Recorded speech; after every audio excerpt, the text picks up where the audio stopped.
The only problem is I'm not sure where I'm supposed to go now. I don't see another blaze. I think I gotta go through this little chasm here. I don't want to be here too long because I got this thing looming over me.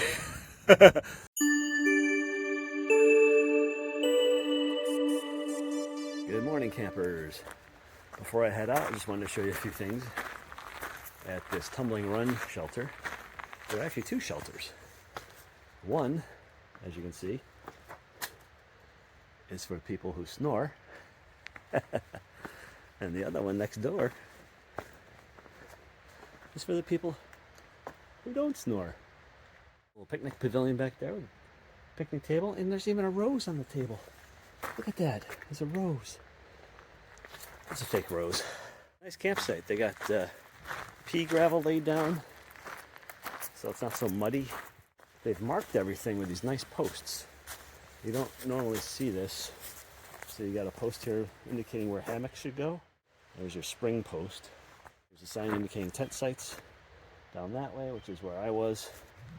And then here's a nice little fire ring with nice benches. Look at that. There's another bench over here for sitting. Footbridge over the gully here so you don't kill yourself. But here's the group tent site. Whoops. Group tent site. And here's the privy. Oh, look at that, huh? Fancy. Nice door and everything. It's a fancy looking privy. We're headed to Quarry Gap Shelters, I guess it is. 12.2 miles. And the first mile or so is pretty steep uphill. So got my work cut out for me this morning. Here we go. Okay. I think I made it to the top of the first hill. I hope it's the only hill. Anyway, now I know why it's called Tumbling Run. Because if you started falling, you go tumbling all the way to the bottom. Because it's kind of steep. Whew. That was a good workout first thing. Okay, so you can see there's blue sky there behind me through the clouds. There was supposed to be some rain this morning. In fact, if the sun comes out, I'm going to have to put on my sun sleeves and my bandana again. So, never know what's going to happen. There's not really a good water stop, but there's a spring down a steep 0.2 mile trail. I don't feel like walking down a steep 0.2 miles and then back up a steep 0.2 just for some water. So I'm carrying about 1.5 liters. About 2 miles before the shelter I'm staying at is Caledonia State Park, and there are public restrooms there, which means I could fill water bottles. Anyway, oh, here comes the sun.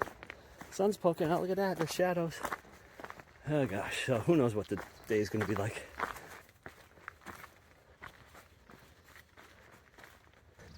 There's still more uphill.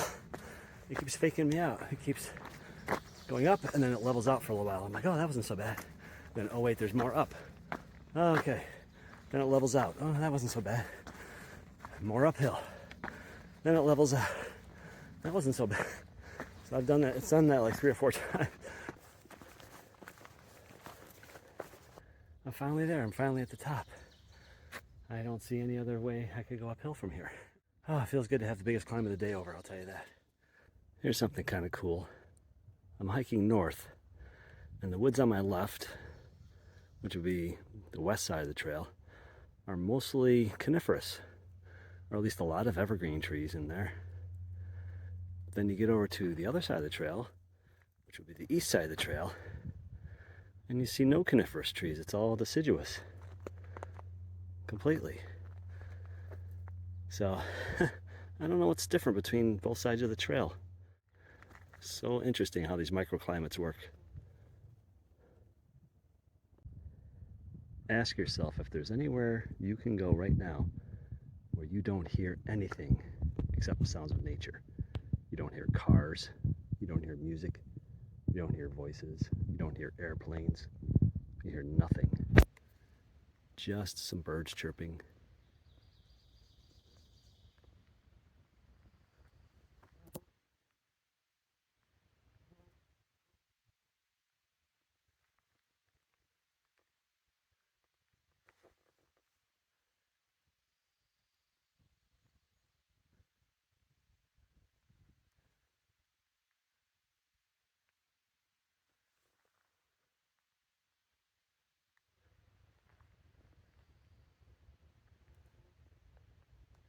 Isn't that amazing? There's literally no sound, not even the wind. It is just completely still with a couple of birds here and there chirping. You can't find that too many places. You know, that's one of my goals in this trip, is to not stress out about getting somewhere at a certain time. But just to go from shelter to shelter, I'm happy to just, you know, slowly saunter through the woods. That's the whole point of this. I don't understand these people who want to do 3 miles an hour and just blaze right through the woods. I mean, they can do that if they want. I don't care what people do. I just think it's sad because there's so much to see. And if you're just looking down at the trail the whole time, you're not seeing what's around you. And I'm seeing all kinds of cool things. You know, I mean, just weird little things. I go, here, I'll step off the trail and I'll show you. I mean, here's a tree with some weird moss growing around the base. All right? I haven't seen that before.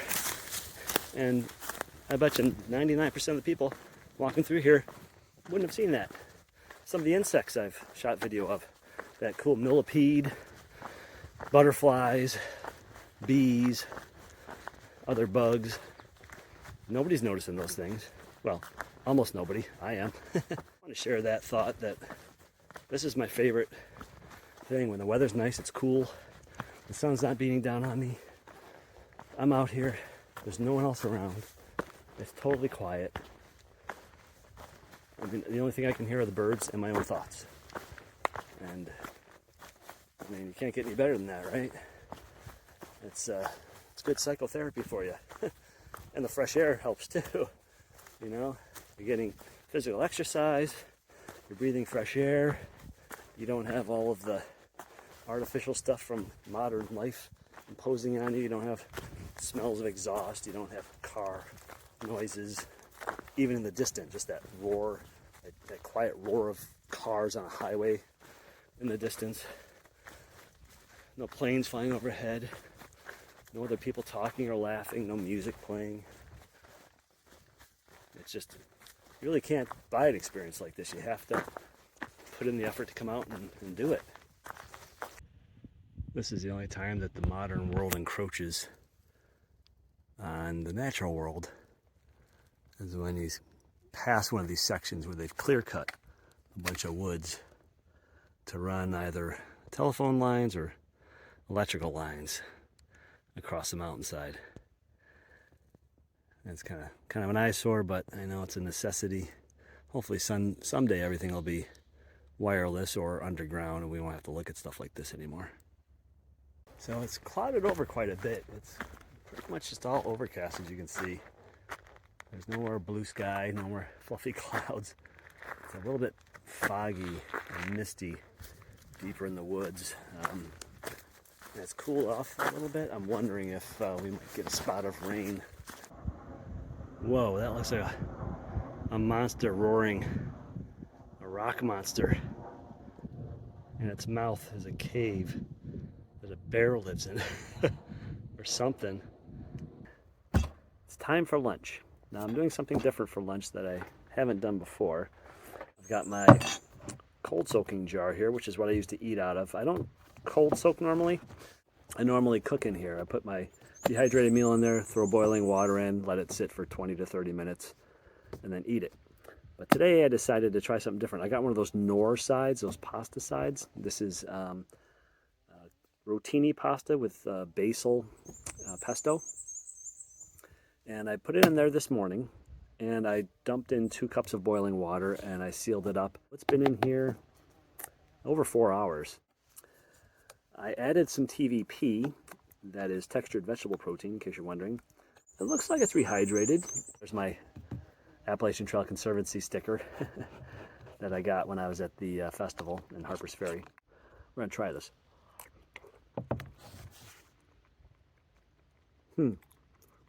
Okay. So it's soft, it's fully cooked, fully reconstituted, it's not crunchy, the pasta's all soft, the TVP is soft. It's a little bit creamy. It's not as creamy as it would be, of course, with margarine and butter or milk. But I think if I did this again and I threw in a couple spoonfuls of the powdered milk maybe used a tad bit less water, or even threw in some olive oil. A lot of guys carry a little plastic bottle of olive oil, and they'll put an ounce or so of olive oil in their meals for the added fat, the added calories, the added flavor.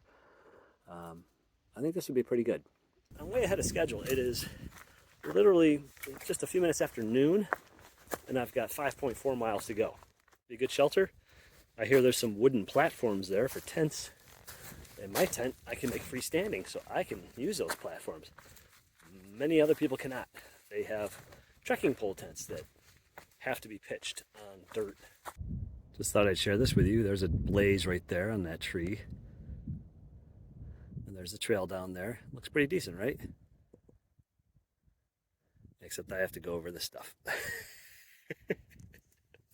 There are really cool rock formations where it just looks like clay got molded and then slapped together, a bunch of slabs on top of each other, then hardened into rock. It's just so weird how that happens. This is a great day of hiking. I got all this varied landscape like this. And it's just so quiet up here. I could do without quite so many rocks, but I haven't seen anyone. I saw one guy, I should say. He stopped to put on a long sleeve shirt, and now he's up ahead of me somewhere because I stopped for lunch, and he must have passed me on the trail. So he's got to be a good half hour in front of me. But just look at this terrain. I mean, yeah, I could do without so many rocks, but it's just beautiful, totally quiet, really cool rock formations. You know, these young evergreen trees, some bigger evergreen trees above me. Just totally still out here. I haven't even seen any deer. I've just heard and seen some birds. So, I mean, it doesn't get much better than this. This is almost like the Pacific Northwest, I would imagine. I would imagine hiking in like Washington and Oregon is probably something like this. And this is what you think of when you think of, you know, hiking in the mountains, isn't it? You've got the pine needles and dead leaves on the ground and some rocks, some cool formations, and the trees and the stillness, and the quiet. Can't ask for much better than this. I wanted to show you a nice long shot of my point of view as I'm traversing this trail. I mean, I've been out here for over 4 hours now, and it's been similar to this the whole way. You know, and you come alongside a little rock wall like this, natural rock. I mean, how cool is this? Look at all these ledges, these natural rock ledges. Probably little critters living in those crevices and cracks. It's just super, super cool. It's just sitting here. It's been here for who knows how many thousands of years. Most people just walk right by. Yep, more rocks. But I don't know. I just think it's cool. I like to think about, was that one big rock and it cracked over time? Through the freeze and thaw cycle, it just cracked it apart. And now it's a jumble of different rocks that are all stacked on top of each other, kind of fitting together like a puzzle. And the lichen that grows on some of these rocks, that green, splotchy stuff. Other different kinds of fungus that grow on them. Anyway, I could show you hours and hours of footage walking down the trail, but I just thought, well, I'll pull out the camera for a few minutes, give them a good taste of what it's like, at least on this section of the trail. This is in southern Pennsylvania. I'm probably getting near Fayetteville, Pennsylvania. But yeah, it's just this beautiful, serene walk in this natural environment. I can see the next mountainside over there in the background on that side, and if I look over here I can see the next mountainside over there through the trees. So, and I'm on the mountain in between. walking down the ridge line. Doesn't get much better than this, folks. Check out that rock formation up ahead. Yep, this is the trail. You see the blaze right there. But check this thing out. That looks a little precarious. Holy cow. That's really cool. I gotta walk right by that thing. Well, here it is. I'm right next to that crazy rock formation that I was looking at from down below. Holy cow. It's teetering above me. The only problem is I'm not sure where I'm supposed to go now. I don't see another blaze. There's a blaze on that tree there, right in the center. I think I gotta go through this little chasm here. Oh yeah, I see a tree with 2 blazes up there. Right there, you see it? Right in the middle of the screen. That tree's right above that rock. And that's why you have to always be kind of looking out. So I have to go right through this channel here. So I gotta turn off the phone, but stop shooting video. But I don't want to be here too long because I got this thing looming over me. So I'm gonna get going. So here's the reverse view of that rock formation right there, that precarious thing I just walked past. And what's really cool is you can tell, like, see that rock right there that's kind of cockeyed on top? You can tell that these things over time have just shifted and collapsed. So they've split over time, probably on one of the weaker sedimentary layers. And then if you look right there, see those rocks that are all kind of like a stack of pancakes that flopped over? Those were all probably stacked up like the rest of these at one time. And then, you know, erosion underneath the rock, or seismic activity, or who knows what, cause these all to topple over and create this, you know, this boulder field basically. Here's one right there that's leaning, you can see it. It's got a blaze on it. Let me get over to it. Yeah, see, this is kind of leaning. So over time, those slabs are going to separate. You know, the freeze-thaw cycle will crack them apart, and they'll fall over, just like the ones right next to it. Those have all fallen over, right? These were all probably stacked up at one time, and now they've fallen over toward the downhill. So probably the hillside is eroding away underneath them, and then they're just toppling like dominoes over time. So, I don't know, it's very cool when you think about stuff like that. Wasn't that cool? Those boulders and just walking between them. I don't know, I just feel like, you know, you're going back in time, because those rocks, who knows how old those rocks are? Those are eons old. Tens of thousands of years, hundreds of thousands, millions? Were they there when the Ice Age came? Did the Ice Age come down here? Did the Ice Age drop those rocks off, or did it expose them when it scraped away a lot of the land? You know, questions I don't know, but really, really cool. So this is turning out to be one of my favorite days so far. Today and yesterday were great days. Just an interesting variety, very quiet.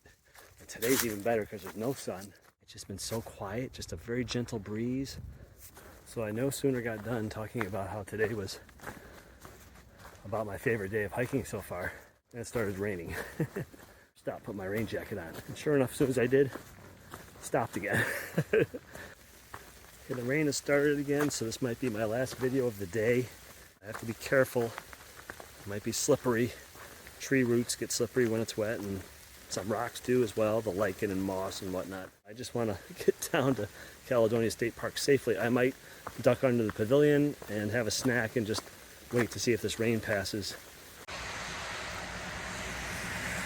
Okay, I got out the camera again because I'm about to cross a road, and you can see traffic is running pretty fast, and there's a lot of spray from the rain, so I have to make a dash for it at some point. I gotta pick my moment here.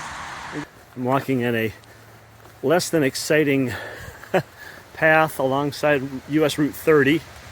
You probably hear the cars in the background. This is just a swath of forest that was cut down to make room for telephone poles and some kind of access road. So I was looking at the campground, Caledonia Campground. I didn't see a covered pavilion. So some river I'm walking over on this bridge. So I said, oh shoot, well where does the Appalachian Trail go? It crosses this river. And I looked across and I'm like, oh wait a minute.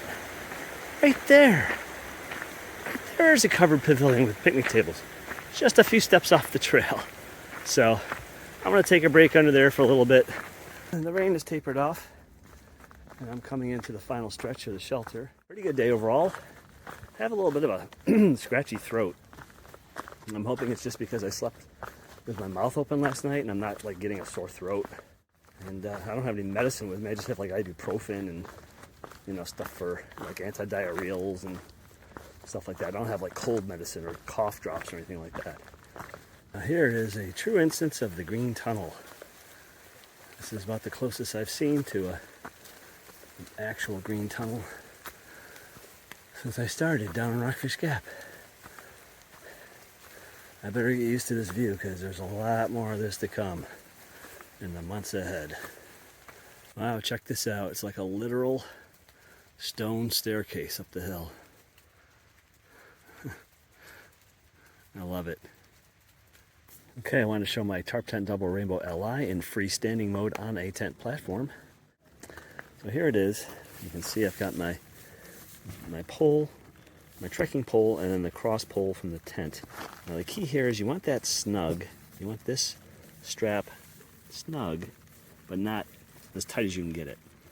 You also want this to be tight, but not drum tight.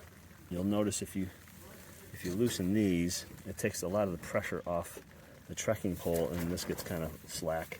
So you want this snug, but not like as tight as you can get it, because the trekking pole will start to bend. If you look down the trekking pole, you'll see a bend in it, and kind of a warp. You don't want too much of a warp. So I got those doors tied off on the side, and then same thing with this door over here. That's all there's to it. There's a damage to the roof of the Quarry Gap shelter, and a tree fell on it. It really did a number. Very small shelter. Fit what, maybe 3 people? Take a look from the outside. Around back. The tree's gone. They cut it up, took it away. But there you go. You can see the damage.